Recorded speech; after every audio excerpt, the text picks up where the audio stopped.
Kayla. Hey Kai, how are you? I'm doing pretty well. How about you? I'm doing well, and I am telling you now, I am ready to escape the insanity and get back to humanity because we're here for you. We are here for you. How has the week been? I have a lot to say about my week, but feel free to say something about it. Oh my goodness, this week Kai has been one for the books. It just feels like everything has been like just so up in the air, this or that, very just divergent would be my word of my week. I've had some super high highs and some super low lows.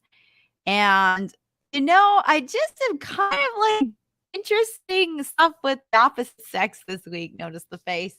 Um, I don't know. I don't know. Trying to get back into the dating world has been really interesting for me, for sure.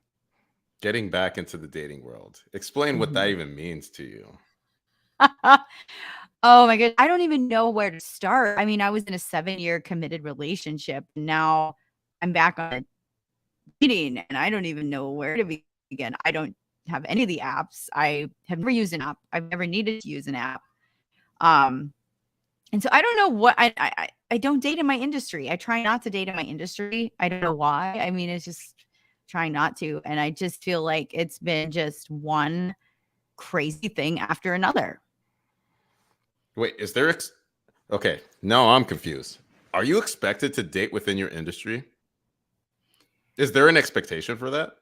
No, I don't like date in my industry because I just feel like it doesn't but it's the only place I meet people of the opposite sex because I'm always in my industry. Like I live, eat, sleep, and breathe my industry. And so I'm in the music industry. So it's like very touch and go. Like it's very fly by the seat of your pants industry. And I don't know. It's just been challenging.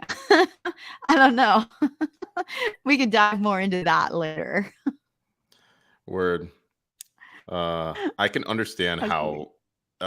kind of been dealing with, I want to say, a similar issue. Mm. There's a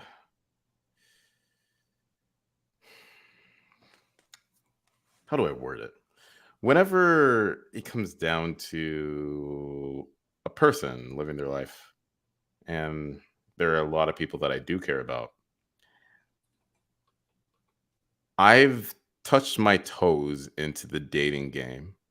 I think the socio political economic landscape throws a huge wrench into how people actually connect with each other on an intimate level, Mm. unfortunately.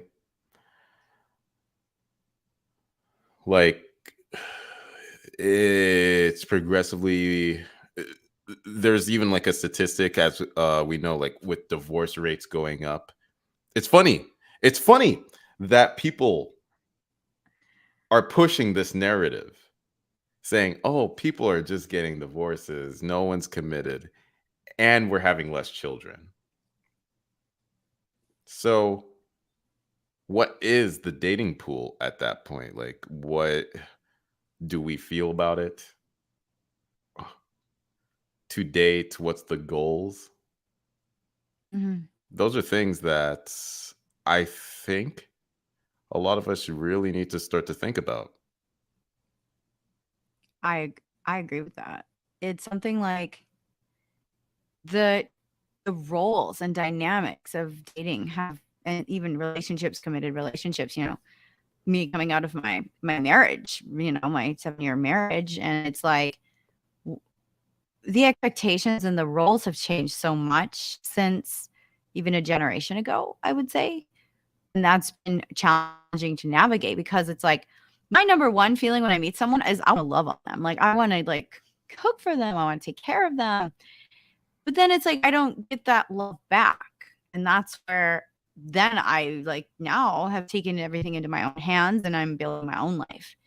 And so I think it makes it really hard for me to know how to even put myself out there, how to even flirt or even show someone I'm interested in them. It's more so I've gotten so cerebral about it. Like my heart has it has kind of like changed over the years, I would say.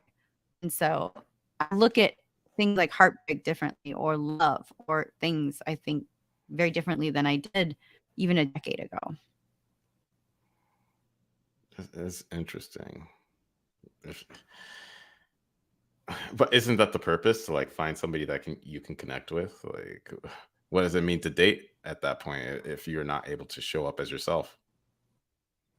Yeah, that's kind of where I've like boiled it down to is I'm in a phase of life right now where I'm in a growth, and I'm putting my love, affection, and time into growing my business. And that's not a bad thing, because I still show affection and love to like my clients. It's just a different form of affection and love. It's like growth. Like, hey, how can we grow you in the industry? How can we make like milestones? And like for me, that's more rewarding right now than like say something romantic. It's so I'm struggling to with the two, like even want anything romantic. I feel like there's a social norm of to be in a romantic partnership, and part of me craves that, but the other part of me is like, I'm doing fine. I don't necessarily need anybody in my life, but I would like a partner. And so that's been the challenge, is finding like a kind of a harmony between, especially being someone who's a go-getter and being someone who's like, I know what I want in life. You're either along for the ride or you're not. It sounds like Along for the ride, or you're not. and it's like I want my partner to have goals too, and then I'm on there, I'm cheerleading them on, it's like I don't want a freaking floater, a drifter, someone who just floats into my life who is Hey, not Kayla. driven. Hey. Hey. Hey, pretty thing. Yeah, exactly. I'm just gonna walk on in. I'm just gonna, hey, what's up? I don't mean to sound like Joey from Friends, but how you doing? Oh gosh. That's the response you would get from me for sure. It would be like, oh my goodness, is he serious? Like hitting, it's like I would much rather someone compliment me on my mind than how I look. Although I do want to look good. So it's like this weird Well, you already paradox. have hit 2 of the targets you're talking about. You look good and you're smart, so yeah, at that Oh, point that's shucks. oh yeah, shucks, yeah, forget about it. But at that point, it's like it is just a decision to be made on your end. Yeah. I think it's something where I just need to really I'm also in a learning curve of what I'm learning what I want in a partner, and if I want a partner, but it's hard because like if someone asks me out, I'm going to go and I'm going to give it a chance. I'm open, but I'm not searching. But then there's days I'm searching. I'm like, what the hell, brain? Like, what are you doing? Just focus. And then I can't. I don't know if anybody else can relate to that, but it's like it's like some days I'm so clear on what I want, and other days I'm not. I'm like, what am I even doing in this?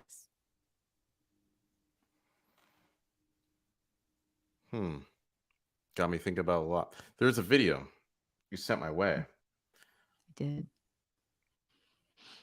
I brain dumped to you this week a bunch of stuff for this episode. Yeah, there was a lot. Like when it comes to heartbreak and grief, something I also like. I have a lot of thoughts on. Oh, before we dive in, I want to give a disclaimer to anybody because we are going to be talking about relationships in this episode. And I want to give a disclaimer that this episode is not something for either staying, like telling you to break up with someone or stay with someone. That is something that you work through on your own. Have a trusted friend, counselor, somebody certified in that area to just work on that if you are struggling in your relationship. We're going to dive in for entertainment purposes only and just share some of our stories. And so I just want to like put that out there. It's a good thing to put out there. Somebody's over here saying, oh my God, I took this advice and now everything's different. I see his true colors. I broke up with him. You told me to, and then now my life is no, honey, no. Talk to someone you trust and love. Talk to your partner. We are here for you as your entertainment friends, sharing our personal journeys in the dating and married world. Yeah, stay parasocial. Don't try to put your like real life into this. This is like this is we're here for you, and that's pretty much it. Let's pull up.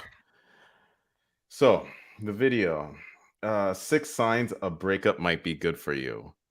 Dun, I dun. know. I only watched a portion of this, and some of it triggered me because of some of the experiences I've had in the past.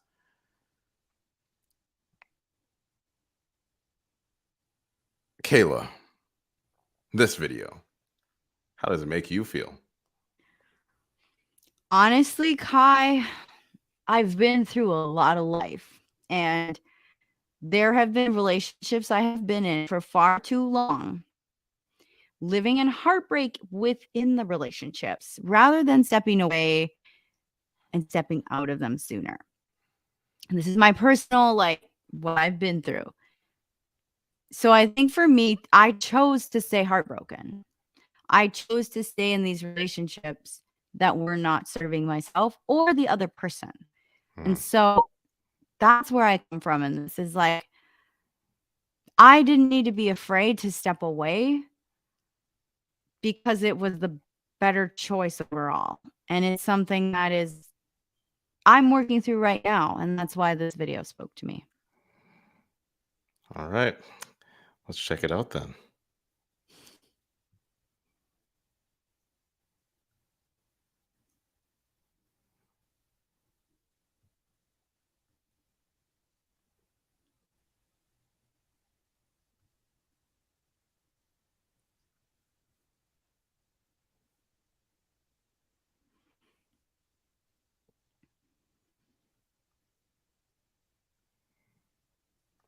So, this is a video created by Psych2Go. Mm-hmm. Very, very good channel. Uh, there's been a couple of other things that I've learned, even when it comes to being more charismatic myself, when it comes to leadership, that I've taken from Psych2Go, how a person feels about themselves with others. Uh, if you're interested in looking up this video specifically, 6 signs a breakup might be good for you. So let's dive right in. Yeah. Blanket, 80s ballads, blasting, and empty ice cream pints. I think we all know what this means. Sai's going through a breakup. If there's one thing that's true about breakups, it's never easy for anyone. It's ironic. As we search for love and happiness, we focus on uncovering the secrets to a successful marriage, the signs a couple is compatible, and which factors can best predict their long-term happiness in a relationship, to the point that we get tunnel vision. While we weren't paying attention, psychologists have stumbled upon an unusual discovery: that breakups have unexpected benefits. Researchers, whose work we will be touching upon later, can all attest to this. Before we even dive all the way in, what are the benefits of a breakup?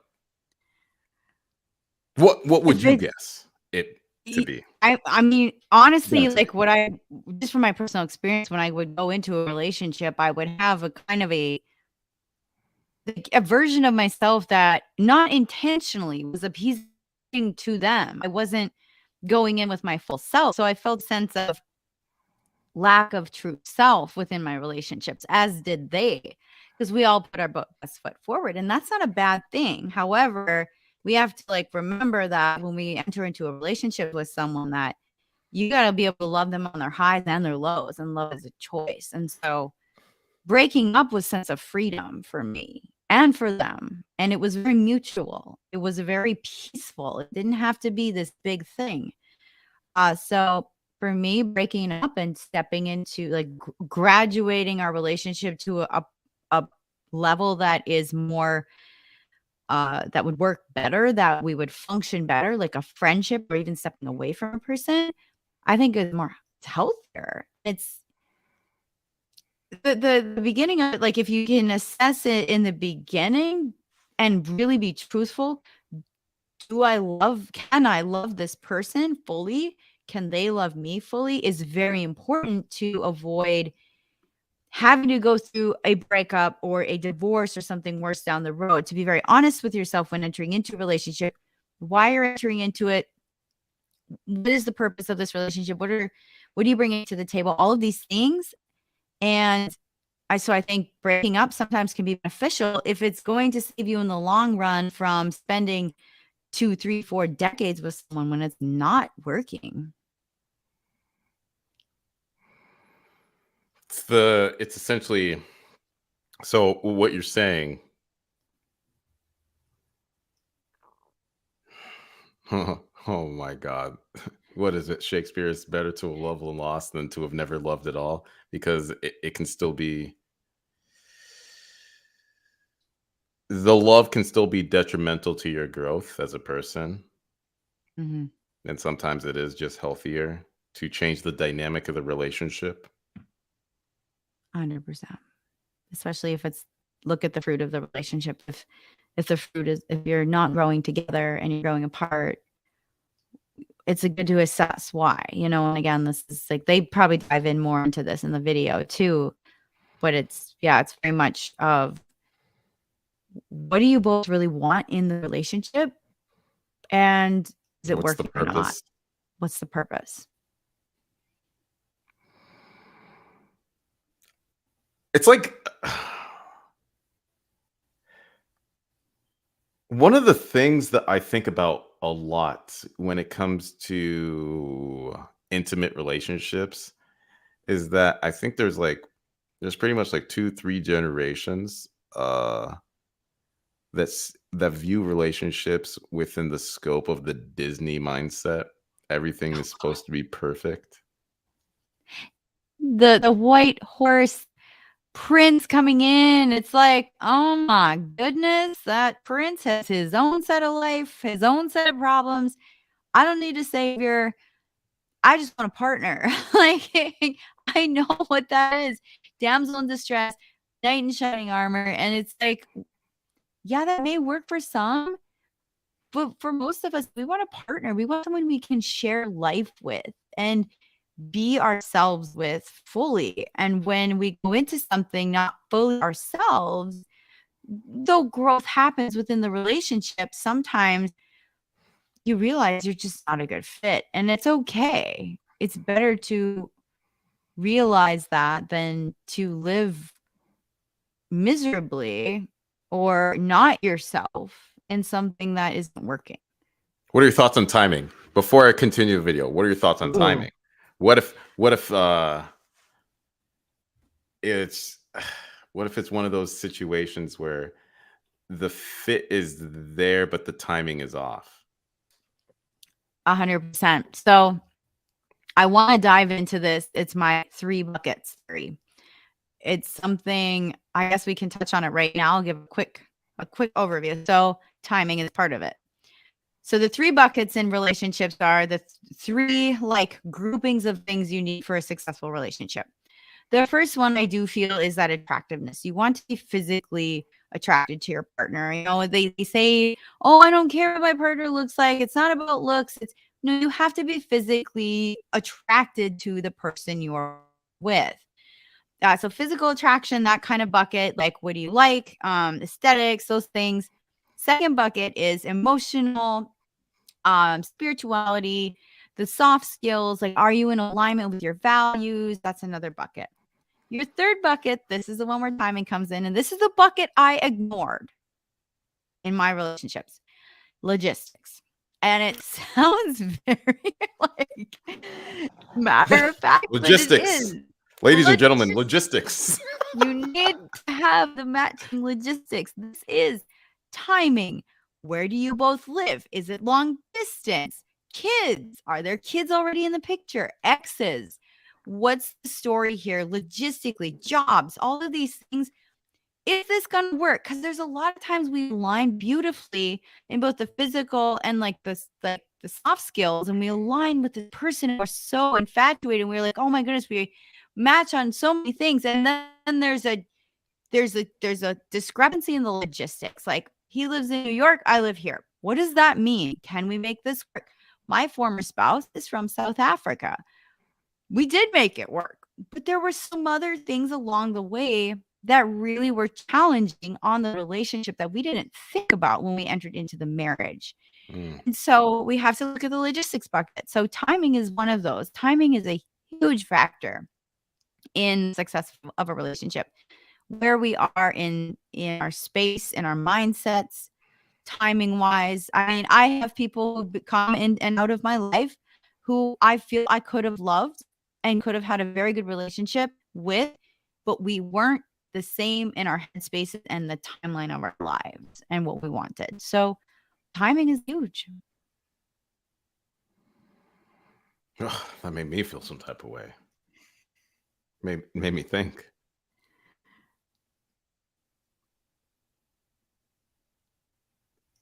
Let's let's continue the video.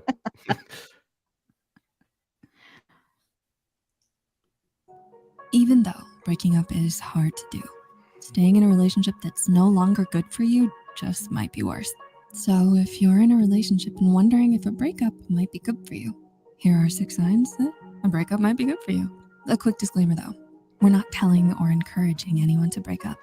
If you're thinking about breaking up with a partner because of serious relationship struggles, it would be better to talk to a trusted friend or mental health professional about your specific situation. All right, let's get into it.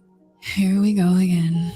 If you and your partner rehash the same arguments over and over, you might feel like a broken record stuck in a loop on Groundhog Day.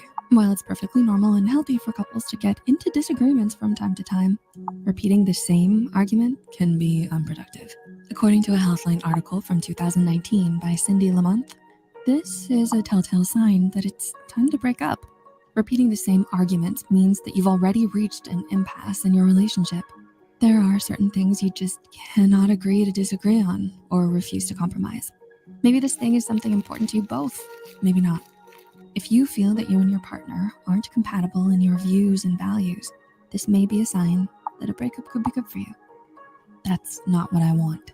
No one wants that. No one wants that. No one wants that. No. But it's true. It's so tough. It could even happen. It can even apply to friendships too. Any relationship, Any relationship. business partnerships, friendships, any relationships. Your trainer at the gym. If you're not aligning, it's okay to step away. It's okay to find somebody else that you may have a better fit with. Because if you go in and you're investing all the time into the arguing, into the despair, into the fighting, all of that energy is being used by this black hole rather than investing your energy into growth. And if the relationship is crumbling and you cannot get past cleaning the litter box, mailing out a package should not be a level 10 fight.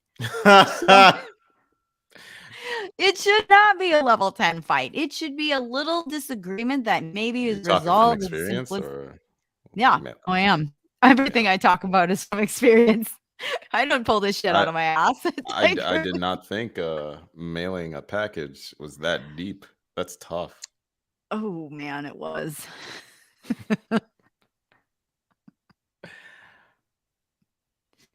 Anyways, yeah. There's also like the saying is like to not go to bed angry, right? Yeah. Like when you have a significant other or a partner, because that means you're likely ending the day with unresolved conflict. I'm going to be, you know what? I'm going to be reductive. Imagine you watch a TV show, and it gets canceled the moment the main character simply got into an argument, because everyone sees themselves as the main character of their life. They should.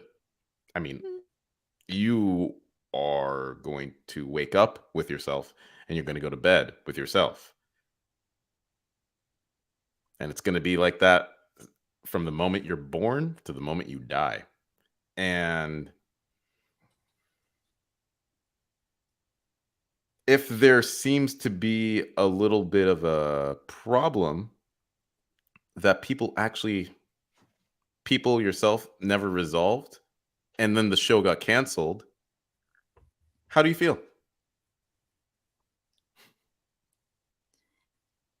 So if there's a problem and the show got canceled, Yep. you feel Literally, like, unresolved. they just leave you on a cliffhanger. Unresolved I would, conflict. yeah, unresolved conflict. I'd be like, I want there to be a finish to this. Like it feels uncomfortable. Yeah. Mm-hmm. Like there's Yeah. a rock in your shoe that you can't get out. It's like a rock in your heart that you can't get out, or a tear in your heart. That's the I've felt like this about breakups before too, where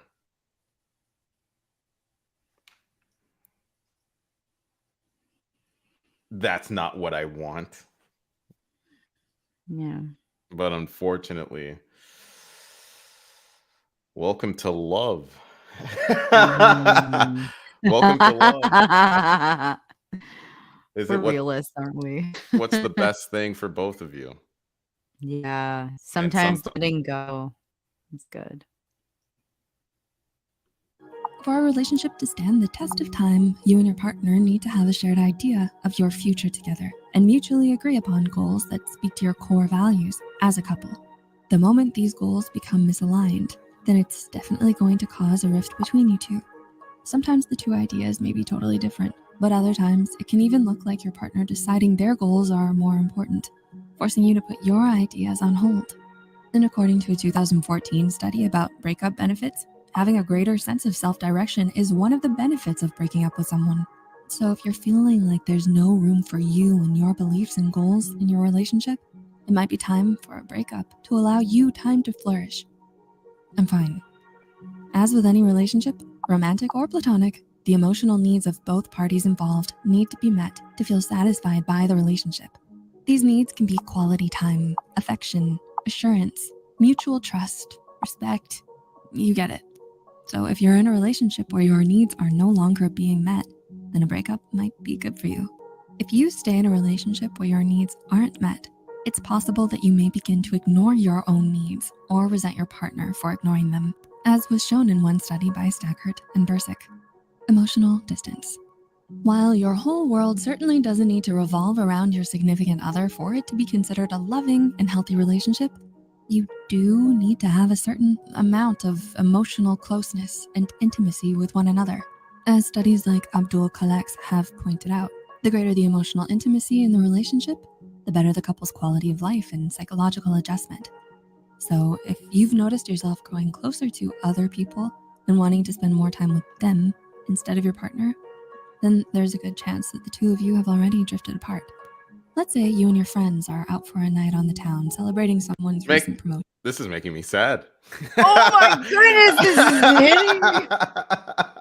Oh, this weekend. Oh my goodness, this whole week I've been feeling this, like, with this partner I've been with now for a little bit. No affection. I should not have to be begging for a kiss.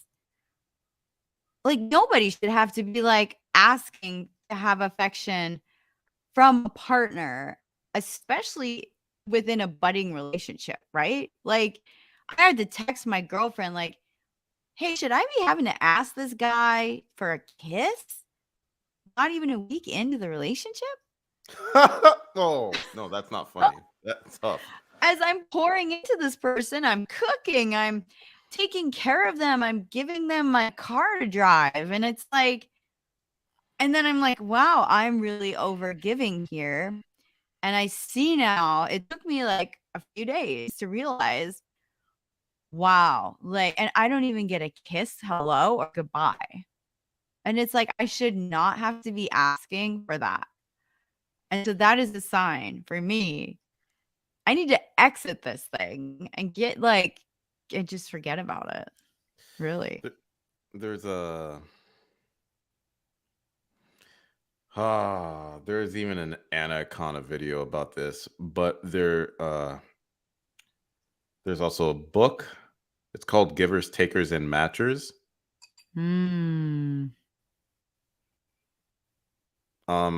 Usually, whenever you are in a group, a community, there are people who are givers, there are people who are takers, and there are people who are matchers. Unfortunately, it's not easy to know who is who until you can see a certain pattern of behavior. Yeah. I can pretend to be a giver, but then all of a sudden I just take over the course of years. Mm-hmm. I could just be a matcher. And I think this is just the most basic, lame way to approach life where, like the quid pro quo. They're bots. Quid pro quo. Quick pro. I think the genie from Aladdin going quick pro. Like stipulations on the wishes. And that's as far as like how they interact with people. Quid pro quo. I scratch your back, you scratch mine, and that's the rest of your life. There is no real giving. There's no real taking. You've decided to not make a decision. Yeah. And you're just gonna be like, hey, give me a thumbs up, I'll give you a thumbs up. But it always leads to this empty feeling. That means the relationship is generally empty. You guys are it's very bots. Transactional. Yeah. Right? It's very transactional. It's very like, and that's what like my previous relationship became, was very this scenario on the screen right now where she's out with all of her like friends and he's not there. That's what it became. This was a different relationship than the one I was just talking about. It was like we were so separate. We were so separate that when we moved to a new city, people didn't know that I was in a relationship because this person never came to any events with me at all. Not one in a new community. I had to go into a brand new community of over 1 million people and make friends on my own, which I'm fine with. But you'd think if you have a partner, they would want to be part of that, or they want to get to know people with you, because that's how the relationship used to be. And then when you move to a new place and all of a sudden you're like, whoa, I'm doing everything on my own. What the hell happened? But it's like, I was just like, well, I'm just going to do it because that's what I want to do. I want to make friends. And that person just didn't want to be a part of my life. And so ultimately that was the last straw. That wasn't the first straw, but it was the last straw of the end of that relationship. It was the straw that broke the camel's back. It's the straw that broke the camel's back. And I have a freaking hay bale on my back. Like, let's be real. I'm a farm girl. Trying to throw your back, carrying the relationship. Oh, that's the worst feeling. And he probably felt the same, to be honest, because we wanted different things. Nothing was aligning. So we probably both felt the same. So it's nothing against him, just differences. Simply put. Mm-hmm. When it's time to go home, are you happy to go home to your significant other? Or do you try to convince the group to grab some food before calling it a night? What about after work? Do you run errands or make plans to avoid going home? This could be a sign that it's time to break up. The light switch relationship. Like we said before, breakups suck. Being in an on-again, off-again relationship can just keep that pain coming back around and around. Think like Ross and Rachel. Every time they broke up, they were sad, telling the other friends how they missed each other and even were jealous of new partners. Now, there's nothing wrong with finding love with the same person the second time around. Remember, even Ross and Rachel ended up together, but there are differences between TV and real life. When you're in a true on-again, off-again situation, it can be confusing. I think that's a timing issue. Oh, At that point, if there's an yeah. on and off again situation, I think it's a timing issue. I think timing is one factor. I think that's a big factor. I think I'm one of those people, once I exit, I don't go back. And this one I just was talking about, like this like week I was with this guy, I took him back. And he's still not where he needs to be timing wise. And so now it's like, shame on me, I have to let this go. But timing is a big factor. I'd love to dive into that, please. I'd love to hear. Timing. So I don't know what happened sometimes you got to get humbled to learn a good lesson. But over the past couple of years, right? Relationships. I had placed my passion and my career above the relationships I had with other people.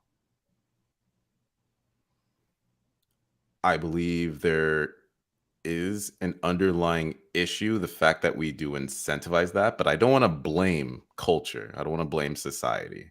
Then I go down a dark path if I start blaming, like, oh, woe is me, I'm such a victim. Like, no, I'm not going to do that. But I can see there seems to be a trend with people behaving in that way. Where the question is, how strong is the bottom line? How much value, monetary, social, whatever you call it, influence, how much value do you provide to the table? And it can seep its way into a relationship if you are not careful. There's a show called Succession, where Heard of it. You've heard of it? I think so. I think you told me about it. Yeah.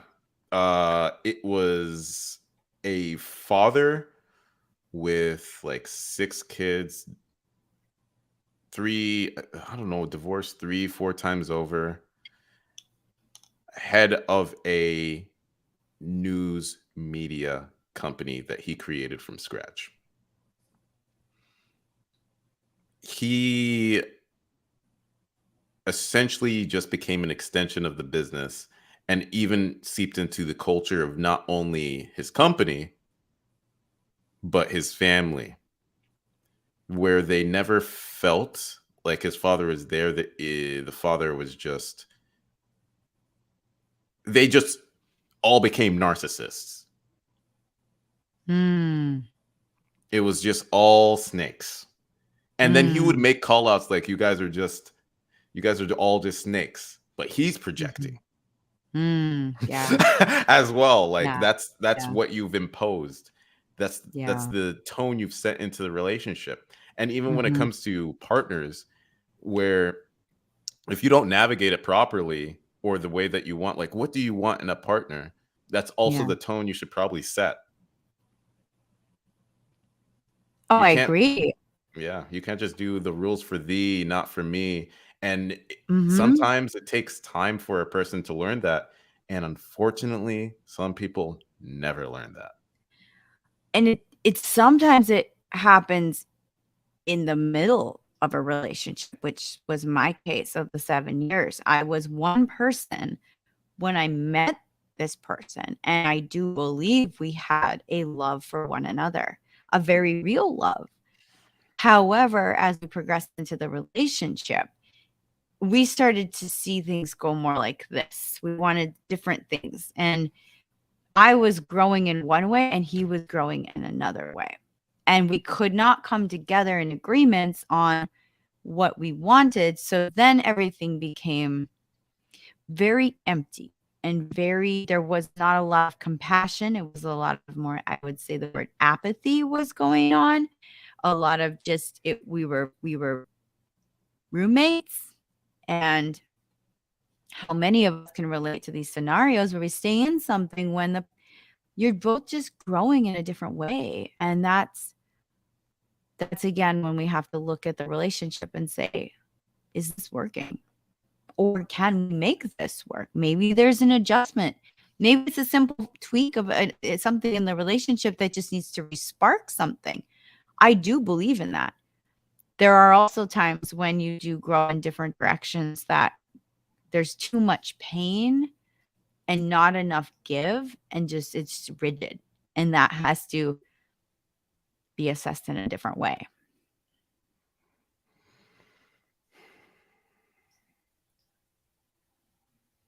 Yes. Oh.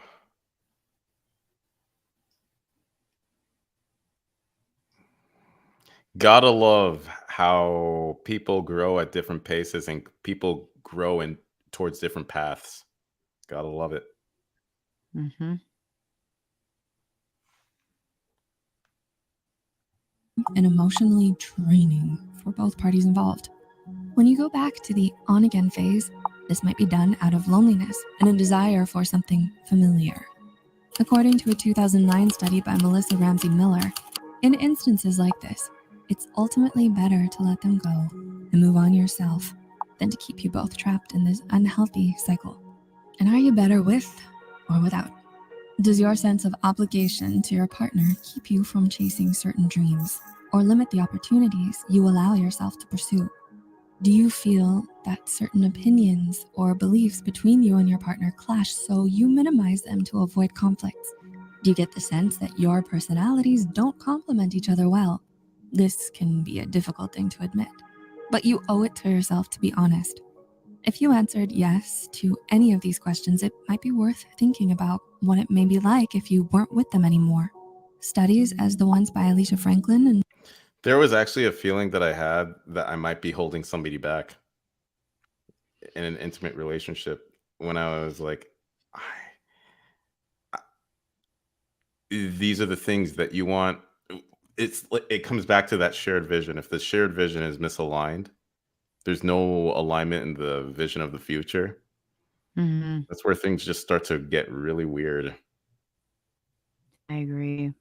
It's almost like you have to do, it's almost like a business plan, but a relationship plan. It's like, and I didn't do that with my relationships in the past. I didn't think about I mean, we covered the basics, but not what are our ultimate goals. And then I felt the same. It's like, you just feel like you're either holding them back, or they're holding you back, or there's a mutual holding back of person, not intentionally. It's just the alignment's not there. The mindsets just don't align anymore.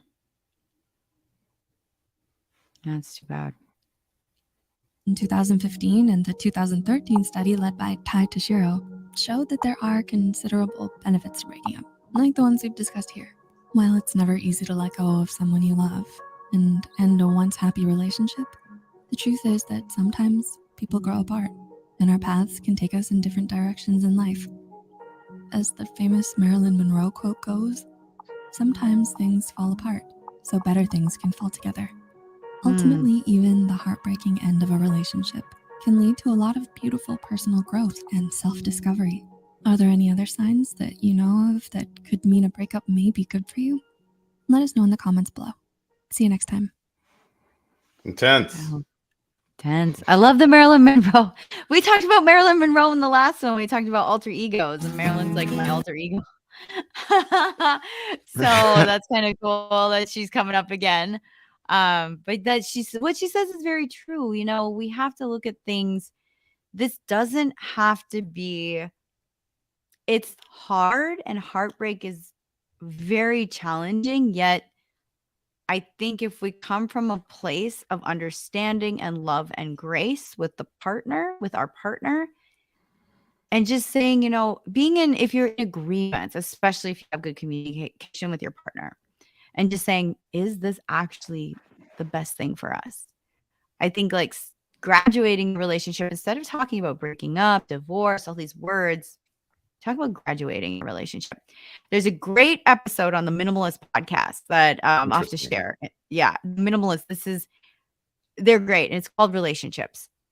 And they talk very much about these things. They had, talked openly about their relationships with their partners and how sometimes graduating and stepping into a different form of the relationship can be healthier than staying in something where you're both miserable, you feel crushed, you feel whatever you feel that's negative, and nobody can grow. So they talk about it in that way. And I thought that really resonated with me, because we come at it from such a negative place. But sometimes in my case, it was like 4 years. I waited longer then. So I invested 4 years into a relationship that wasn't working to try and save the relationship. And it ultimately just was meant to be a different way. What does it even mean to save a relationship at that point, right? Yeah. Like, I mean, yeah. like let's talk about growth. Like, what does it mean to save? Like, whether it's platonic, intimate, to save a relationship, like, Yeah. what's the intention? Is it for them to change? Is it for you to change? Are you changing yourself? Are you intending to change them? Is it the environment that you're in? There's a lot that can go into it. A lot. And I think it looks differently for every couple or every relationship. Is what are your intentions with the change, or the keeping the same, or staying in something? For me, it was a lot of fear. I think fear was a driving factor for staying in a relationship that was no longer working. The fear of starting over, the fear of what will my friends and family think, the fear of just like condemnation, or like whatever it was, the fear of like going through this again. So I think for me, it was fear more so than love. It was fear. I was motivated by fear. That's vulnerable. That's very vulnerable of me to say, but that's very honest. It was fear.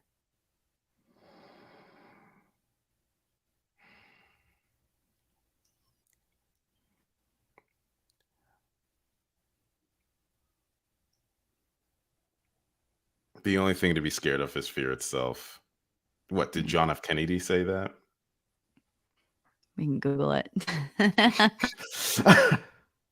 only thing Yeah. to fear is fear itself. It took exiting the relationship finally to make me realize that the fears that I was having were all in my head. Oh, it's Franklin D. Roosevelt. Mm. Doesn't even matter. Like, the name doesn't matter. It was a Roosevelt. But this also, like, it can even like go beyond it can go beyond relationships with people or groups, where there can be a fear to step away, because inevitably, when you spend a lot of time with someone or a group of people, they kind of become an extension of your identity, and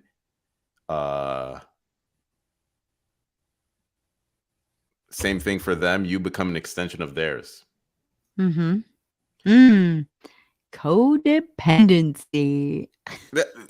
What's interesting about codependency, that's actually just how people naturally, that's how being able to depend on one another. There's toxic codependency. It's good that I can trust you to do something. I am going to be dependent on you to do something. That's okay. And then vice versa. You should be able to depend on me to do something. The door swings both ways. And that's where it becomes a toxic situation if the door is only swinging one way. and it may be swinging one way for both partners. Like maybe one partner is feeling very unfulfilled in one aspect and the other partner is feeling very unfulfilled in a completely different aspect of the relationship. A friend of mine put it really, really good the other day. She had 2 glasses of water, right? Different heights. So love tanks, or you're like how you receive love, how you give love. Some people give love because they're like a taller glass, not any, like it's just a difference of how you love and you pour into somebody, where the other person is not that tall in terms of their what they need for love and what they give for love. And if those are misaligned, and I'm a huge, like, I will give love in some cases in a partnership, like especially in a romantic partnership. I will give a lot of love. And then if I am not receiving anything back, I usually will just kind of say like, okay, they're busy, whatever. I will make excuses for them. Oh, And then you try to ultimately resent rationalize them. for them. I Yeah. rationalize, and then I resent, and then I turn. Then I like get really resentful, and I just, instead of exiting the relationship, I will more so just stay in it miserably, but also my shadow side comes out a lot. So I don't get to express my true love for them anymore because it becomes very apathetic.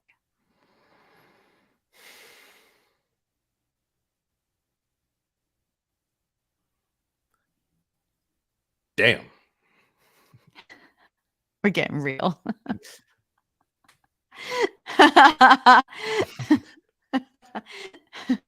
We're here for you. Yeah, we are here for you. Whoa. Who else feels that way? I get wow. It's deep. I mean, it's real. I've done a lot of work on this stuff in this last 7 years of just, what am I bringing to the table? What part of my values am I sacrificing that's making me feel some sort of way about the other person? But really, what I'm resenting is not the other person, but myself pouring into them and not receiving back. But I can't expect them to pour back if that is not the type of how they show their love. Yeah, Yes. that's not the way. And so it's misalignment. And that's where we're feeling these resentful feelings coming up. That's why for me, I feel like heartbreak, in a lot of cases, staying in heartbreak, staying in heartache, staying in places where you're not you're not aligning with your partner is very much inevitably a choice. And that's where we have to like make that choice. And everybody's different where you're at in life. That choice is there. What do we do with that choice? And so for me to exit was a healthier choice than to stay in it and be a very smaller, very resentful version of myself. Well,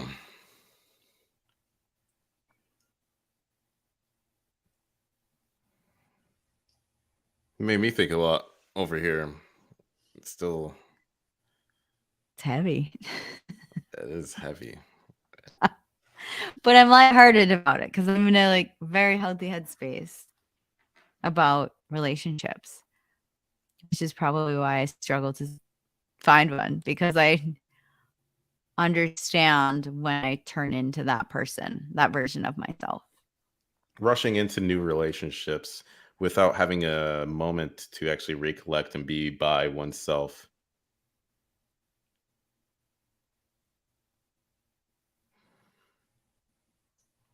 Eh, I'm not going to impose any sort of beliefs like, oh yeah, if you go through a breakup or you lose something, if you go through grief, the best thing that you can do is to recollect and have a moment to yourself, take a vacation, chill out. It's fine however you cope with it. What you shouldn't do is run away from the feeling. This is true. Because if we don't address the feelings that we're having, we're just going to go right back into the same relationship with a different person. We're going to attract the same person again, and we're going to think, oh my goodness, this person is so different. This person is, it's just like, it just feels like a breath of fresh air. And then 6 months in, or even a few months or weeks in, you're like, I am dating the same effing person that I was with before. It's just a different, so it's a cycle. If we do not break the cycle, if we do not assess what's going on in here first, we're going to find the same relationship over and over. Even though we say, I'm never going to be with him again, never going to be with anybody like him again, or her, or whoever. But then we get into it and we find ourselves attracting the same people over and over again. Guilty. I've done it. I will probably do it again. I'm working on it.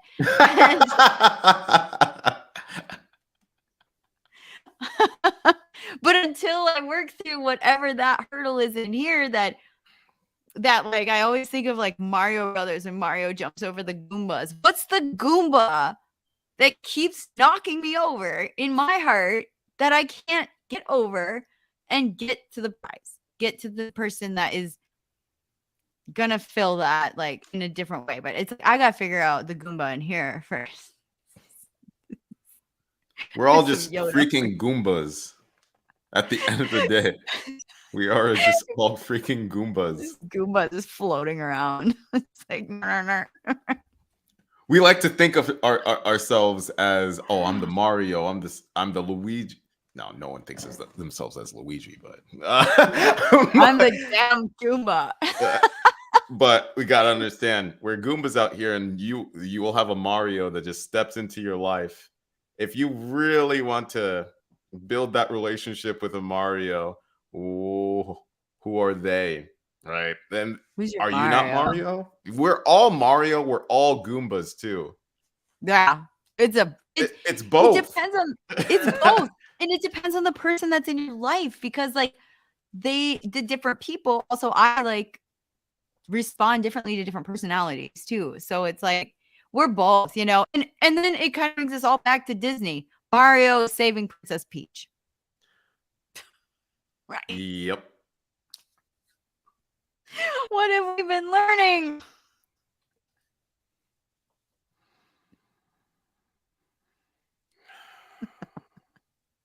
I don't know.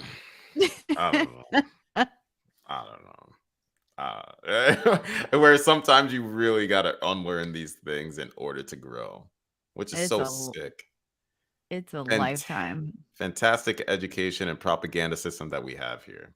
Amazing. I know. I'm so impressed. I have the biggest smile on my face. I love it a lot. Pointing at you. I love it a lot.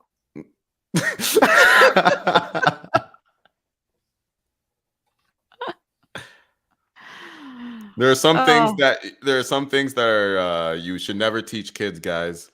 Never teach a kid how to build a relationship.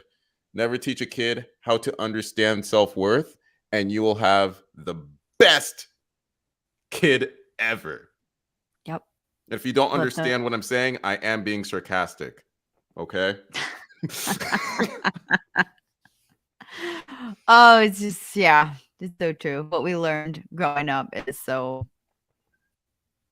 not the reality of what it means to be in love, or in love with whatever you're in love with. In love or in fear. They have a very similar impact on your emotional state, as well as your damn it, I am not a physician. Is it your parasympathetic? Yeah, there it is. And your parasympathetic state. They have very similar. Oh yeah, 100%. Love and fear are both driving for like passion, and I actually read something this morning that talked a lot about when our hearts are the strongest thing. They will drive us to greatness. It will drive us to falling apart. Our heart and our passions and our desires are beautiful catalysts to success. However, we need to be in alignment with our true purpose of really assessing. Like, I was entering into relationships in my past out of fear of being alone, that I am somewhat a less than person if I am not married by X amount of years. And that is a fear-based relationship builder rather than a love-based relationship builder where it's I don't even honestly know what that looks like because I've never experienced that. I have felt fear-based. I think my last one, there was a sense of love, but it was like there was always such an urgency. There was an urgency in the relationship. It wasn't just in letting the love be. It was always like this urgent feeling of like fear-based love. And I'm trying to assess, what does a love-based love look like? I don't Love-based know. love. All I right. don't know that. Let's Yeah. look. So BetterHelp over here Yeah. says love is a choice, exploring what makes relationships last. Mm. So I'm gonna run through this. Let's talk about this. Do it. You may have heard a couple of splitting. Oh my God, L for reading. I'll try this again. You may have heard of a couple splitting up because they claim the spark is gone already. They may say something like, "We love each other," but we aren't in love with each other. I'm a pause right there. Yeah. We love each other, but we're not in love with each other. Interesting. What do you interpret that as? I'll say what I interpret it as. Go for it. I want to hear yours. I think to be in love. Whoa. To be in love with somebody is that you are willing to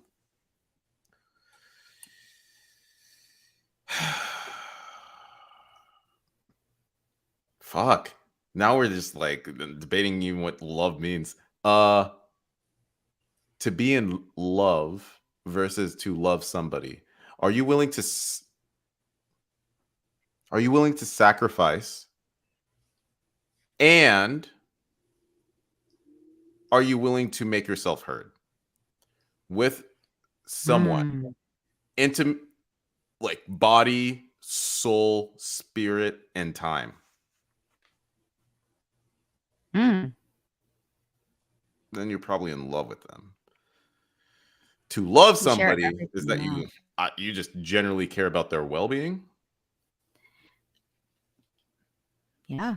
Like you actually care about their well-being, but you're not in love with them. You're not willing to do those other things, like to put in that kind of energy.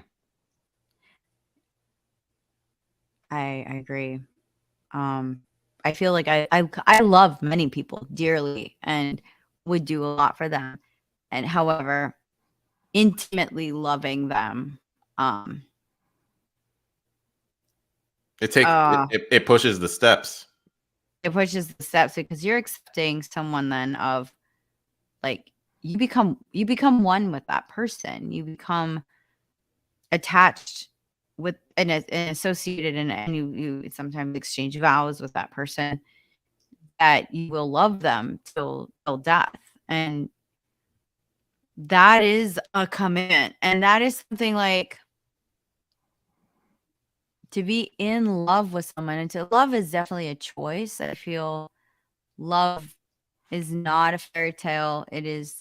Love is choosing to carry someone when they get a diagnosis that is extreme or a death of someone in the family. Like you're choosing to love that person through the hardest challenges as well as the most beautiful challenges, or the beautiful things in life, not challenges, but beautiful The ups things, and the downs. It the is. ups and the downs.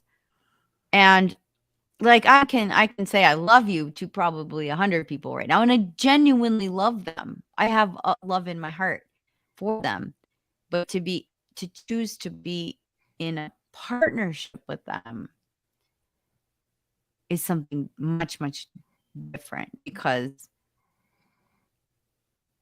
that's a lot, and you can really only give that to one person. I really believe to truly be in love with someone is, if you had the energy to love truly, like, it's hard to even just love one person, let alone, people will kind of think they're in love with multiple people sometimes. So this took a turn. But you'll get people who will think they're, oh, I love this person, I love this person, I have like 5 girlfriends. And it's like, can you really love fully more than one person? Fully love. I don't know. Not just like Not that I know of, but we are Mm. also in Western culture. So Yeah. this Different, is yeah. it is actually very different when it comes to monogamy. Yeah, monogamy, like to love, to be dedicated to a single person. Mhm. To The culture is actually, different. And yeah. oh my gosh, I was watching this video and I was shocked. Okay, okay. Let's have a moment here. Let's have a moment here.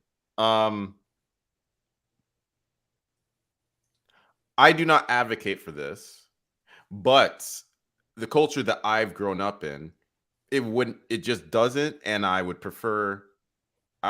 usually prefer to stay loyal and to build a future relationship with somebody. Mhm. In Japan,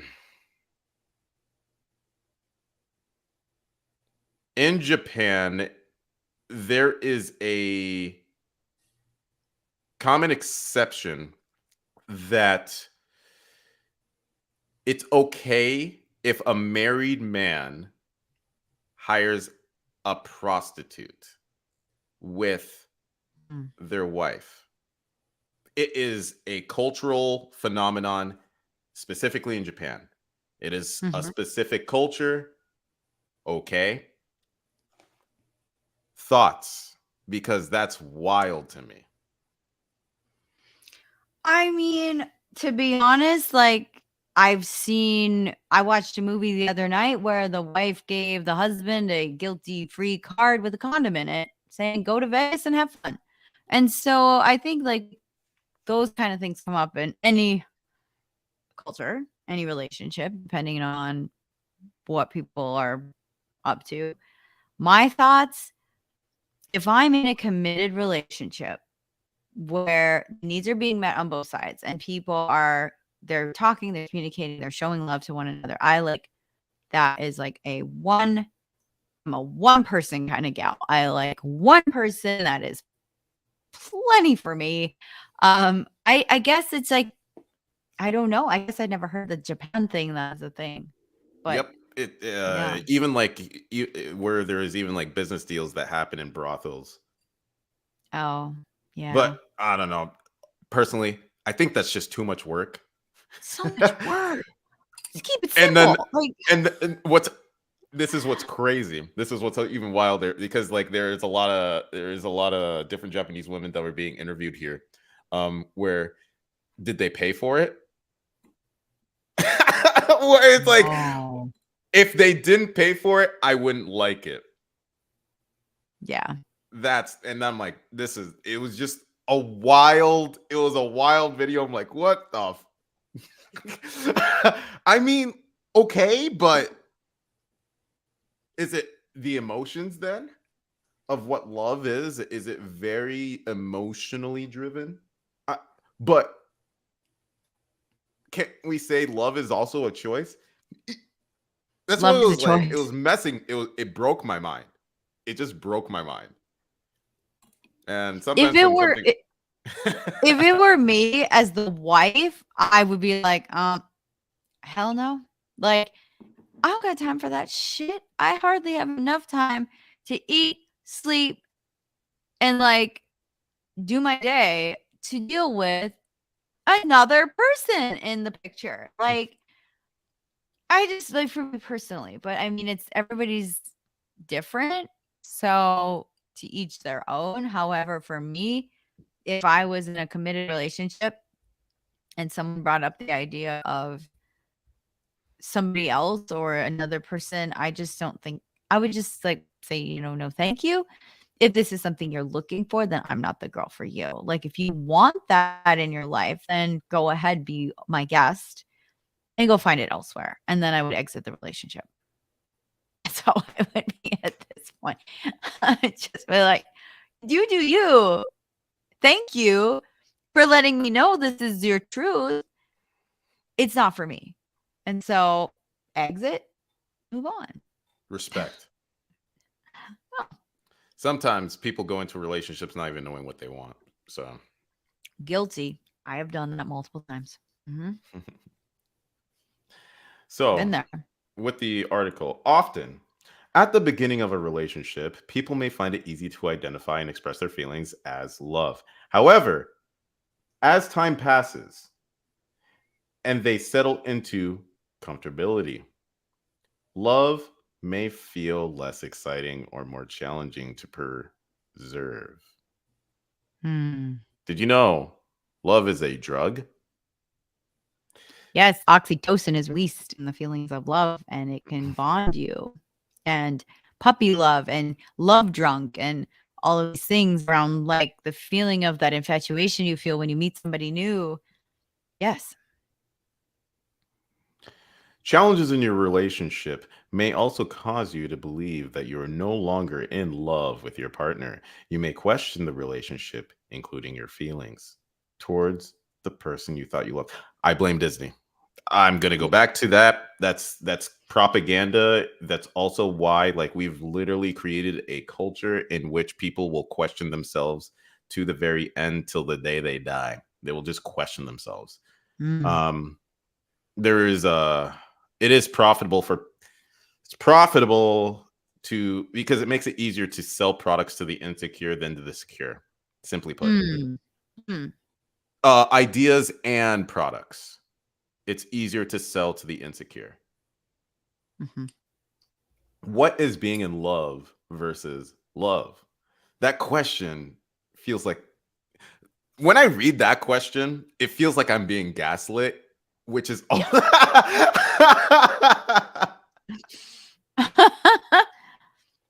Very meta.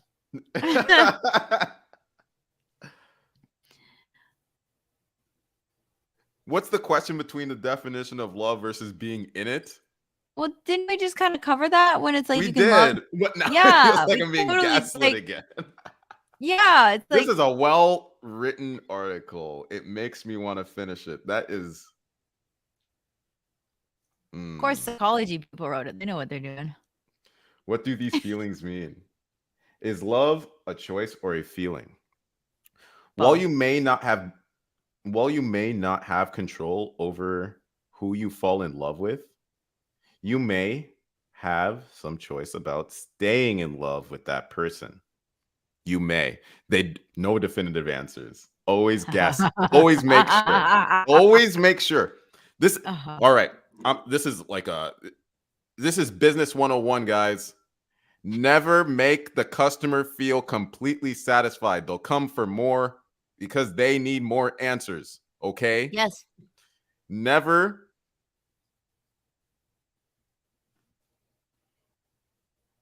let them finish.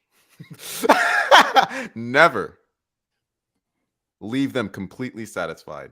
Just enough, and they'll come for more. Sounds like There my was a last lot of bedroom sexual experience. innuendo there. There was a lot. Sounds like my last sexual encounter.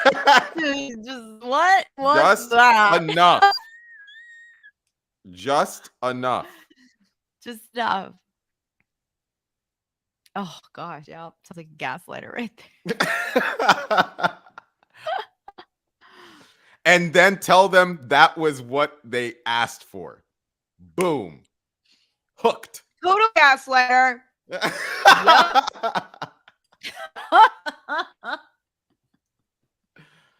Love may be a feeling and a choice at the same time. Not only does it create a not only does it create physiological changes in the brain, but you often get to decide whether it lasts or ends. It's choice. Yep. I'm like over here. Amen. Amen. Preach. Preach. We're in church right now. We're in church. For example, choosing to lean in and work through conflict with your partner may show that you're choosing to love rather than abandon the connection.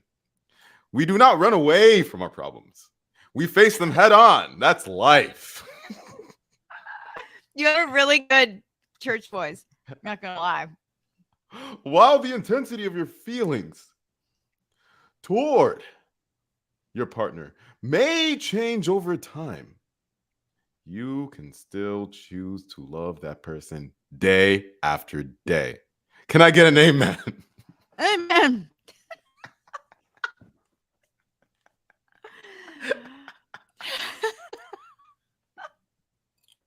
You just made that article so amazing. That was great. Well, there's usually potential misconceptions about love. Many individuals associate love with the feeling of excitement and energy that may exist at the beginning of a relationship. And yes, infatuation gets us all. Don't pretend it gets us all. That's what happens. It's okay to be infatuated with somebody. It's not okay to consider infatuation as love. You're tripping balls, or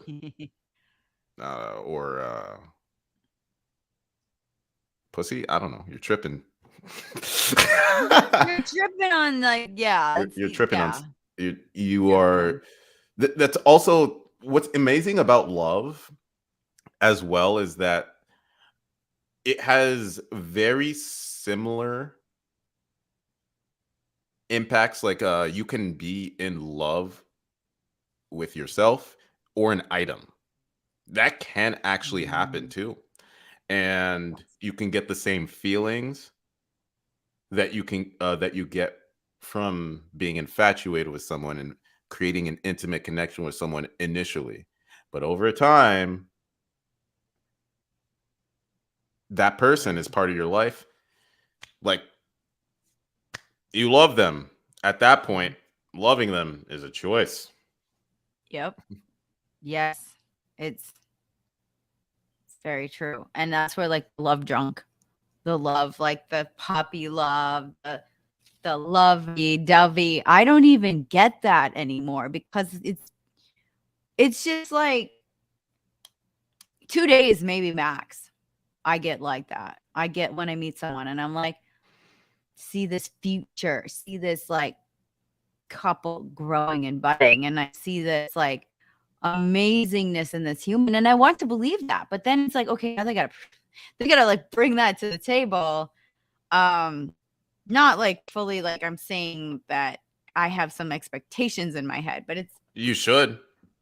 yeah, honestly. I Yeah. mean, you should have expectations in your head. Like, Yeah, I have, because I know what I'm gonna bring to the table. And I bring that, when I bring that to the table and I start having the relationship and I pour that energy in and then I receive nothing back, I know within 2 days, like I'm done. I feel for them. I will feel for them. And day 3, I'm like, whoa, I haven't had a kiss in over 24 hours. And I've seen this person for 16 of those 24 hours. There's Liza. Look at the animals, for example. How they love is unconditional. Look at this. Like, Not, But they also have expectations. Never get that wrong. They still I have know. expectations. I will cuddle her all day. I will cuddle this little ball of joy all day. She's wonderful. But yeah, love is definitely, I think I've woken up to the realities of what's in my head versus who is this person really? Who am I in this relationship really? Am I actually being who I think I am in this relationship? Or am I not loving them how they need to be loved? You know, we all have different needs of love, the love languages. We all have different attachment styles and ways we love. And sometimes those are misaligned, even if you feel like you really align with that person. And so I think ultimately it comes down to, for both parties in the situation or that the relationship is, don't settle, but also have an open mind. Sometimes people will surprise you and they don't when you least expect it. And sometimes people you think are in it for the lifetime really let you down and you have to exit a relationship. So it really comes down to, the nuance of things. Everybody's relationship is different, and just understand truly what you want to bring to the table, what your goals are as a couple or as whatever. Maybe the relationship with that person is a better business relationship or friendship, and that's okay. You can still have really great connections with someone and not have that intimate relationship with them. That's okay. And there's nothing wrong with it. You don't have to go into every situation if you're, meeting someone looking for a romantic relationship with them. You might be blocking out some beautiful potentials for partnership, business, beautiful friendships. Maybe they're perfect for your best friend. You may be blocking that out because you're fixated on the goal of, I need a partner. And that's where, when we're seeking, to me, when I go into anything, the first thing I tell myself is love is non-seeking. I have to remind myself, love is non-seeking. And if I start to become someone seeking love, then I'm searching and I'm in a fear-based mindset. So I have to remind myself, love is non-seeking. If this will work, Even on the it will opposite work. side too. Like if Oh, someone, let's hear it. yeah, even on the opposite side too. Like if love is not seeking, right? Mm-hmm. If you are actively seeking love, then it will probably be in a fear-based mindset. And Yeah. if you get Yeah. pursued by someone who seems to be seeking love, it Oh, I can also feel it. kind of, yeah, it can also push that fear. It can do that where it's like, oh, damn, like where it's Feel it. like, Oh, you can feel it. Anyone can feel it. I've been the person on the other side too. I will feel someone seeking, but I've also been the one seeking and chased Same. away relationships because I was not in the timing where it would have worked. And maybe in a different timing it would have worked. And maybe you run into them down the road, which it may work. And I've tried that once. It did not work. But Hey, at least the you attempt never was know. there. That tried. I really tried. And now I'm gonna go back to I don't go back. I do not go back. I've never been one to go back. And I just, maybe that's wrong. Baby, And come like, back. baby, come back to me. La, la, la, la, You la, can put it la, all on me. la. That was- I gotta break it up. Gotta break up the heavy. I can start going and going. I know, you know me, Kai. Oh, I got a cat hair in my eye. Damn it, Liza. I'm not crying. It's just the cat hair. Yeah. You're not crying. I feel you. No tears. No fear. Only tears of laughter. Many individuals associate love with the feeling of excitement or energy that may exist at the beginning of the relationship. As we've said, they may describe the flutter in their stomach, the excitement when their heart skips a beat, and the other common symptoms that tend to mark the beginning of a relationship. Oh, baby, these sensations may occur because there is a physical and chemical reaction that happens in the brain when stimulated. In a new relationship. Oh my goodness. Some individuals may refer to this as the honeymoon phase, puppy love. However, these feelings don't last forever. No. They last only 2 days. 2 days. Welcome to the 30s. For those who Oh, believe in these initial feelings are the only type of love that exists, they may become confused, upset when the feelings become less intense. Why does it have to be intense? Oh. People, we're naturally lazy people, right? People are lazy. Relationships that last are the ones where you can be in that stillness with a person. And I think in this world today, we're in overstimulation because of our phones, because of everything around us, that we feel like that's Hold up, I'm how getting a notification. relationships. Oh, just kidding. I was just kidding. But that's how we feel about our relationships, like constant dopamine hit, when reality is you want that person to be someone you can be yourself with in your relaxed state, not your up and go. There's been a lot of episodes, podcasts, and things around this topic of this fluttering heart, this hard skips a beat. What does that sound like? That sounds like anxiety. Like your body's telling you, Go, go, go. that's anxiety. That is not the real relationship. Is that's the comfortability where it's like you're at home and doing the nothing. And I struggle with this. I'm in an industry that is dopamine related. I'm too tired to party in my week. I am too tired I had to pull out of a party last night because I was too tired. So that is like my industry. As they say, when you know how the sausage is made, it's going to taste different. Partying, if that becomes your job, it hits different. You are just responsible to set a scene or to be part of a scene or to invoke a scene in which other people are supposed to just come in with their heart fluttering. That's still business 101. I have to set the stage. Yes, I set the stage. When I'm like, when I quote partying, you look on my Instagram, it looks like I party all the time. My partying is networking, making sure my artists are doing well, that everybody's not too intoxicated, who needs help, what's the rules, like this is me till 3 a.m, and then I have to go afters and promote. And so that is partying for me. So last night I had to pull out of the party.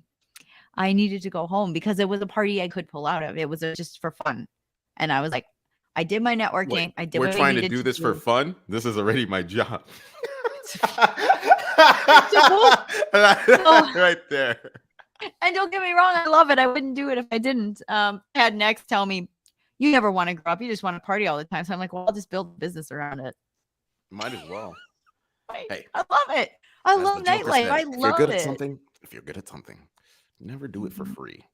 Okay. It's not about it's not about the money. It's about sending a message. And this is who you are. You show up. You actually you utilize your talents, even here. I mean, I hope we're utilizing our talents to the audience. If we're doing a bad job, always give us tips. Let us know in the comments. But what, like, light up? Oh gosh. That's life. That's life. And I always pray. What's interesting about this love topic, this even goes into like, love is a choice.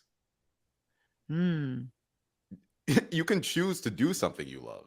You actually can. Yes, you can. We're here for you. We encourage you to do what you love. That's what it's all about. And it honestly, as long as you are not going against my political interests, okay? You're not going against my bag and you're doing what you love, fine. Oh my goodness. That sounds like a toxic relationship waiting to happen. Just the tip, sometimes you gotta, but you could do what you love as long as it doesn't fuck with me. No, that sounds like a relationship that needs to be broken off. They'll figure it out. They'll figure it out. Gaslight them. I'm good. Oh my goodness. What's the rest of this thing say? So what is love? People often believe they made a mistake in the initial feelings, and symptoms associated with love disappear. Interesting sentence. Some people are unsure, what does love feel like, which is why they weren't in love after all.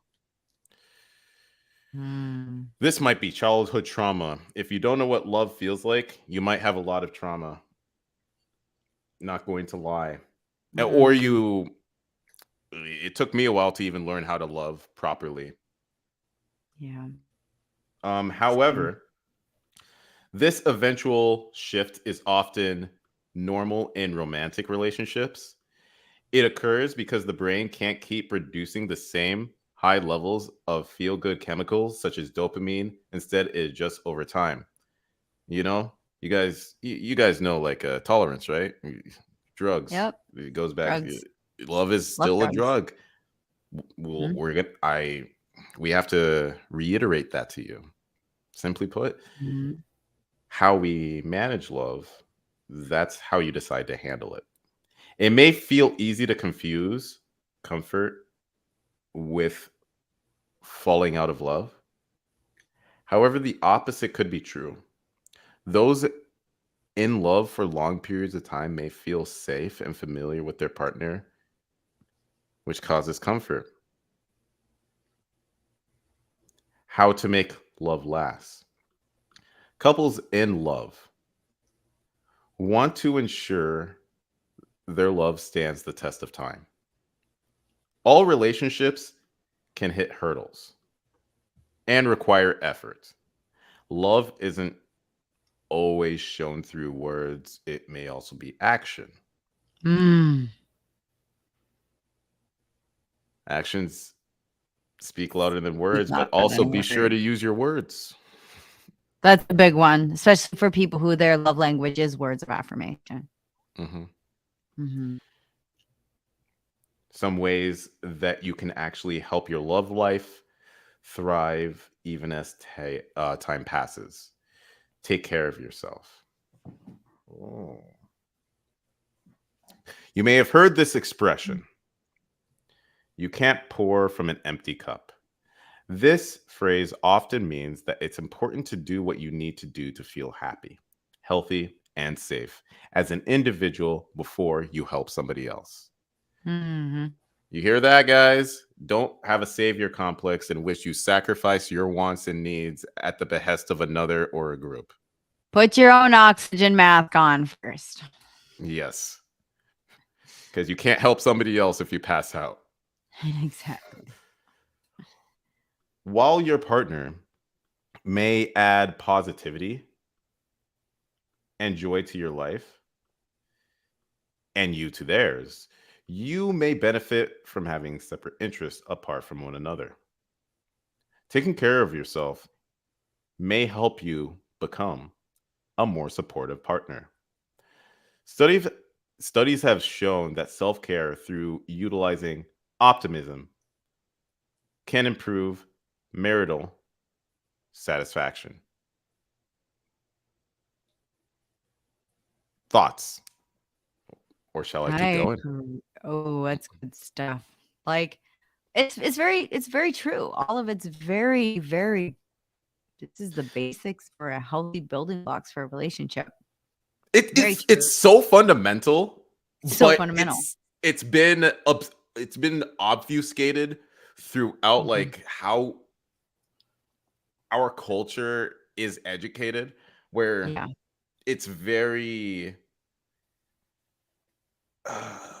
imagine there's somebody scratching their nails on a little chalkboard that screech, where it always feels like it, but it could be more. It doesn't have to be like this. No, sometimes we got to learn to appreciate Mhm. them, and you need to appreciate yourself. Yes. Yes. Like, we have to know our boundaries. We have to appreciate like who we are and put ourselves out there in our truth. And I go back to the phrase that I use this a lot in business, but it also is great for any relationships. Yes. We can't say the wrong thing to the right person. So Mhm.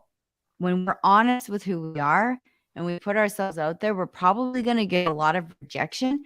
If you think about that, I would rather have the upfront rejection than get into some sort of 6-month situationship with this person just to be rejected anyway. And it's like, I would rather put myself forward and say, this is who I am. I want to get to know you for who you are. Let's see if this is actually going to be something. And you know right away then if it's something worth pursuing or not. And so heartbreak or feeling like you've had your heart broken over a guy or a girl you've seen or whoever you've seen twice, and you think, oh my goodness, what did I do wrong? It's like, no, you did nothing wrong. You saved yourself 6 months of trouble or whatever, or marriage of trouble. And I go back to this movie. I used to it was my favorite movie when I was in my 20s, called He's Just Not That Into You. I don't Oh, know if you know it. I love that movie. I loved that movie You until I loved. realized I Oh, loved. So when Ginny, the character Ginny, she spends half the movie pining over this guy that's not into her. And that's then why are correct. you wasting your time? Because you're just so focused on this person who you're trying to become the person they want to love. And you're not that person. Just be yourself. And you're going to see the guy that's right next to you that you may have not even thought about as a partner who's actually the person for you. But you're so hyper focused on this Justin Long's character. You're totally missing who's even your own life. You know, the other person aside, like promotion at work or whatever you're doing, you're so focused on this person trying to get them to love you. They don't want to love you. Just move on. Go to the next person. Like, try again. Speed date, whatever you need to do, but don't feel like you are lost. And so that movie quickly annoyed me because I realized she's wasting her damn time on this guy that's not into her. Just move on. You'll be happier. And you don't want to fit a mold of someone who's not going to love you for you anyway. There are lessons to be learned. She's just not that into you. Wait, did I have Jennifer Aniston or Amanda Bynes? Hold on. Jennifer Aniston's in it. Jennifer Yeah. Aniston. Yep. Okay, so I am thinking of the right movie. Yeah, Yep. you're thinking the right one. Yeah. Where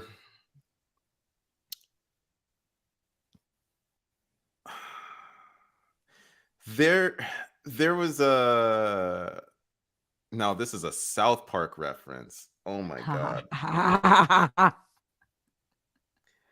There was this character named Butters. Oh gosh. Butters, quick story about this kid, has mother and father. The father is actually homosexual and puts up the facade, cheated on his wife at a gay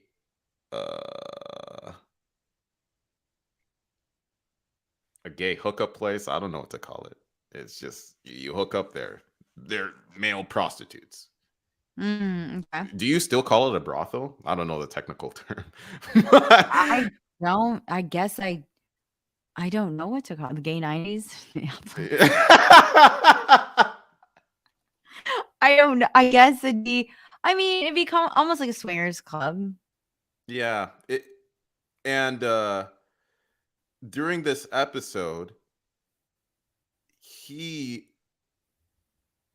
had he felt like he was having a relationship with a Butters felt the little kid went to a restaurant. It was a spoof of Hooters, and the service worker was like hitting on him, like doing that kind of thing, but mostly for tips and just doing her job. And Mm-hmm. he felt like he had a relationship with her. Okay. It was basically towards the end of the episode until she officially said, "Hey, this is just my job. There's nothing here." Mm. She might as well have even said, "I don't even know your name." Mm-hmm. And Mm-hmm. he went outside. It was raining, and there was a couple of goth kids that came over towards him. He's like, "Hey, man, yeah, life sucks," but he's like, "Nah, life doesn't suck."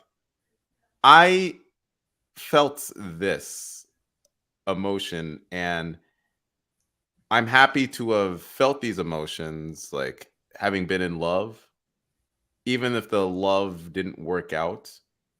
How can I appreciate? How can I appreciate like the happiness of life if I never get down? Mm. How can I do that? Mm-hmm. So it's okay. You guys can make fun of me all you want.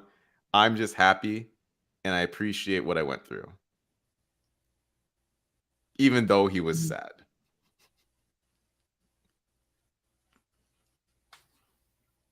How does that make Yeah, you feel?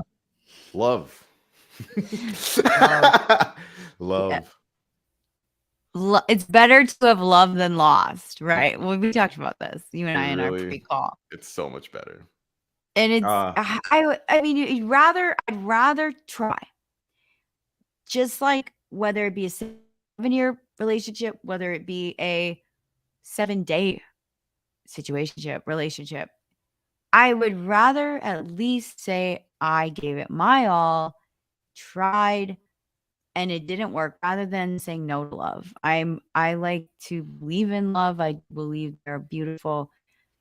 There's couples out there, there's single people out there who show so much love. I think love takes so many forms that I'm a huge believer. I act out of love. Like that is where I am, like my constitution is based in. I act out of love. Not always perfect. However, I feel like I most of the time act from a place of love. That to me, if I'm bringing that to the table and you're bringing that to the table, then you're doing the best you can and you're upfront with who you are. That is the only thing we can do. There is no magic potion. There is no magic wonder dust to make a relationship work. It's all a choice. And you can choose to bring your best self to the table. And you can choose to exit when you need to. You can choose to have conversations with your partner. So that's like my closing thoughts from Kay on love. I do I dig believe in that. love. Mhm. Well, as we come to the end of the show here, we'll finish up the article because yeah, Yeah. love. Ugh. There's so much to talk about love. There's so much. Yeah. So, learn your partner's love language. Gary Chapman wrote a famous book called The Languages. As we all know, it trended, and it's even part of our vernacular, specifically within Western culture. What's your love language? It's almost like astrology. Mhm. Almost, but it's better. A little different. It's better. Dating signs. You have physical touch. Essentially, does a person appreciate to be held, cuddled? Acts of service. Does a person appreciate you helping them out with something that they don't want to put their energy towards, or they already put so much of their energy towards? Gift Mhm. giving and receiving. Do you feel satisfied, or do they feel satisfied and feel cared for if you give them something that they like, that they want? Saying, "Oh, I saw this, I thought of you." That kind of thing. Words of affirmation. Being able to provide appreciation with your language on the other person, onto the other person, parties saying that you're amazing, etc. I don't know. Whatever they feel affirmed with, you're actually willing to say it out loud to them. And Mhm. time. Being able to set aside time for them. It says a lot. Those are essentially the 5 love languages. Knowing how your partner receives love may help how you show it in a way they understand. Mhm. Be sure to focus on the positive because humans tend to focus on the negative aspects of their lives because we're just fucking animals. Ha. True. True. It's easier to feel comfortable with what's good. You will pay attention to what's bad because you feel there's a threat to your Mhm. well-being, your happiness, health, psyche, however you want to approach that. We all have that bias. We have a bias towards negative thoughts and feelings because it helps us survive. Mhm. However, doing so may cause you to lose sight of the good things in your relationship. A little bit of gratitude can go a long way in helping you appreciate your partner more. And this doesn't even just apply to relationships with another person, it applies to life. Yeah. Spend time together. That's just that's the It, quality time as a love language. That's just it. it's like it Be with each honestly like other. yeah, this is one that seems like it would be a no-brainer, but so many people fuck this up. Like it's especially now, especially in today's day and age. Like spending time together and you're both on your phones is not quality time, but you're together. Spending time together, maybe watching Netflix, it is what it is. But like honestly, you're paying attention to what's on the screen or you're paying attention to what's going on. You're not having conversation. You're not seeing how the other person's day was. You're not, you know, feeling was like so spending real quality time together, not just spending time in the same room as a person and not actually talking to them. It goes back and forth. Sometimes it's good to be able to spend time with somebody in a room and not have to talk to each other True. because see that there can be a pressure there. if you True. if you feel like there's a pressure to have to like say something, and then it's also good to be willing to say what's on your mind if there's anything, and they should feel comfortable doing so. You guys are both being there together. You guys are together. You guys are there. Don't get me wrong, Kai. I love a good Netflix and chill with cuddle up or like being just in a space with someone else. Like I totally love that. It just makes sure there's a good balance. Even the classic, I've never experienced this. I don't think I ever will. Maybe someday. Where it's just sipping on a coffee, looking at the other person, giving them a nod, and just staring at the window. I love those moments. Like those are some of the sweetest moments. It's especially like I love that. Yeah, you just no words need to be exchanged. It's just you're that comfortable with that person, and everything's good. You can tell that everything is good. Yeah, no, that's kind of cool. So essentially, what you choose to do or how long you choose to do it may not matter as much as making sure that you're both enjoying one another's company. Love may take a lot of work, but many couples find their efforts worthwhile. Let's see. Oh, well, I don't want to rush this. Maybe this is an advertisement. I'm not That going is to an sell. advertisement. I'm not going to sell you guys online therapy, okay? Because we're already here for you. I'm not going to sell you online therapy. Yeah, But let's think about the takeaway. What's the takeaway here? Love may require effort outside of emotion. This Mm. effort could involve counseling, communication, a commitment to continually getting to know your partner, and more. Wondering whether you're still in love is okay, and you don't have to work through your doubts alone. Choosing to love and pursue your partner is an investment you may partake in daily.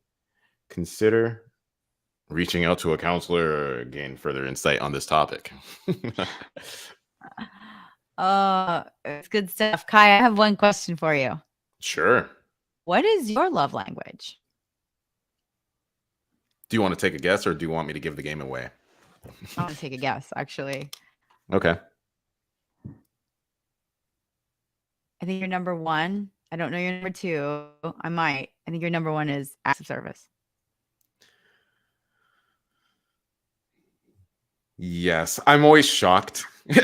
I'm always shocked if somebody like actually helps me out with something that like it presses on my mind, because Mhm. I'm very used to doing that by myself. Yeah. I want to guess yours is acts of service as well. I Yep. feel physical touch is Yes. so easy. It's so, when you're already intimate or you're close to someone, that's easy. I don't know. So if that's it, like if I put my hand on your shoulder, do you feel loved? If I tickle your chin, do you feel loved? Like I I appreciate, Yeah. I feel like, oh, you're being cute with me. That's fun. Like Yeah. and then I still appreciate quality time. They literally just said it. That's one of the Yeah. keys. If you spend more time apart, love dissipates very quickly. Yeah. Like it showed in that video earlier when the friends were there with your friends rather than your partner. Yeah. Mhm. That's a huge like red flag of knowing what is this? Like what we need to address something here for not spending time together. Yeah, my number one is also acts of service. Physical touch is important to me. However, I think acts of service was my number one. Physical touch is, and that one ebbs and flows for me. And I think that's more of a psychological, like if I'm not receiving physical touch, then I feel some sort of way. But if it's not like in a healthy long-term relationship, I think it's just sort of part of it. But I think acts of service for me is like, 'cause I'm so busy, you're so busy. It's like when you receive help with something, like if like act, and even the physical touch becomes an act of service, to be honest. It's what I find so interesting about 5 love languages. If you are able to properly ebb and flow between the 5 in a healthy Yeah. manner, pay attention to your partner. That's it. And like it doesn't it doesn't just have to be one. Like you get one, nothing else. Imagine that. Oh my Imagine. goodness. No one wants that. No one just No. wants one. Like, That doesn't work. I love the right kind of gift. Like, if someone wants to gift me something really sweet that I know I love, treat me out to sushi. So whatever it is, like, I love that, So I think all of them are relevant. Yeah. I think there's just one that sometimes stands out. Like, and it's funny, yours and mine are the same, but I kind of guessed that because we're both very entrepreneurial. We're giving all the time. We're acts of service all the time. That's what we live. And so it would make sense for us to receive love that way too. Good guess. Well, guys, we're here for you. Any closing thoughts, Kay? Anything else on your mind? When it comes to love, we didn't really talk love, grief. They're very similar things. We didn't really touch on grief. This was very much a love focused discussion. And maybe next time we talk about grief, because there's a lot to unpack there. Yes. So many types of grief. And what are we, yeah, I'm not even going to dive in because that's a good topic we can dive into. For me, I'd say, love is a great thing. I believe in love. I believe in all sorts of types of love. Love is what brings us together. Love is what unites us all. And so, I always am for love, and I always am going to try love.